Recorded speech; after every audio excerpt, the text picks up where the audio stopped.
it was a good idea for pregnant women to smoke Camel cigarettes. They're not always right about everything. Well, in Europe, of course, there are some countries, United Kingdom most notably, which are considering making face masks a permanent thing forever and ever. I don't know that the discussions will get that far, but certainly that will cause a lot of consternation if something like that were ever to come to America. Oh, yeah, and for good reason. You know, there's the best study of 2020 on face masks comes actually from a CDC journal of epidemiology called Emerging Infectious Disease. And that was the lead author was Zhao, May 2020. And they clearly state, hey, COVID's a serious thing that needs to be dealt with.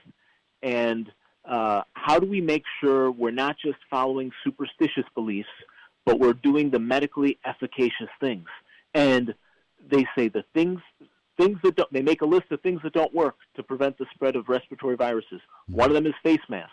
They go even further. They say if you're touching your face mask, if you're touching your nose, the face mask may actually help to spread viruses.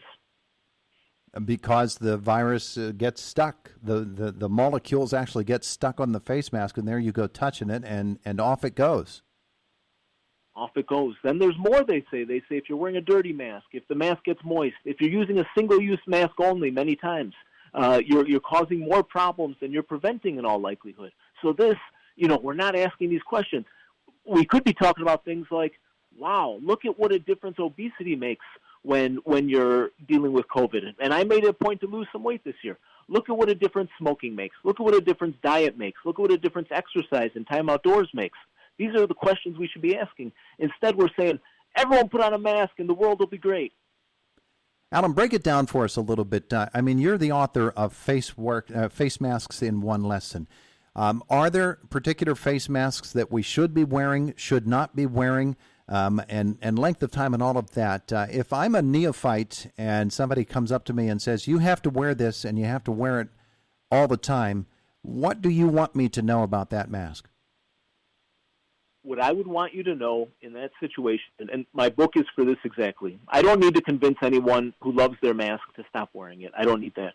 But there's some people out there, and I hear from many of these each week, some people out there who want to never wear a mask again. It can be done legitimately. It can be done legally. And my book, Face Masks in One Lesson, is about that, how to never wear a mask again. And this, it's easy. It doesn't have to be a big, complex thing. Often it might just be a phone call to a business. And it can be very simple. 95% of the time that works. The rest of the book is about those other 5%. But this is, the mask doesn't work as well as we pretend, and it may actually be harmful. When masks first became an issue, Dr. Anthony Fauci very famously said we shouldn't be wearing them. For a variety of reasons, we shouldn't be wearing them. That turned around very quickly. Dr. Fauci reversed course. Has the actual science or what we've been learning about masks and their effectiveness or ineffectiveness, has that changed dramatically in the last 8 months? No, absolutely not. And this is the thing. So in lots of fields, there's theory and there's practice. Almost every field has that. There's nothing controversial about that. For whatever reason, a lot of people in the media have been focusing on the theoretical studies. And for face masks, those are called mechanistic studies. And that is this size particle, this size fabric, that kind of study that we've all seen many of them reported.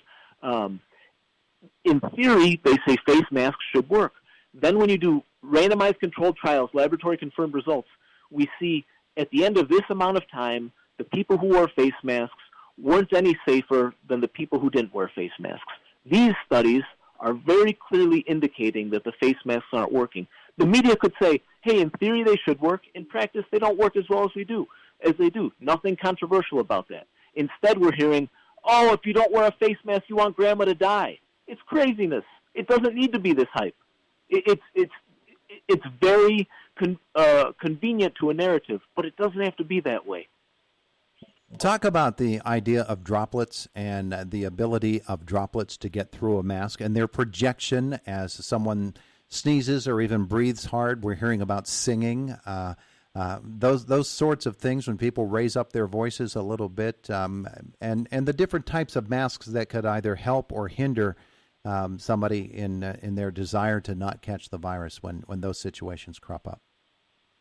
Yeah, regarding like things like singing, things like that, when you look at an important thing I look at in Face Masks in One Lesson is looking at your local order. If many people don't read it, sometimes the people enforcing it have never read it. They've just read the press release. You got to look at your local order. You go down to paragraph 8, there are going to be exemptions. And some of those exemptions would be in the state of Michigan, for example, which is Governor Whitmer's talks about as a tyrant by some people.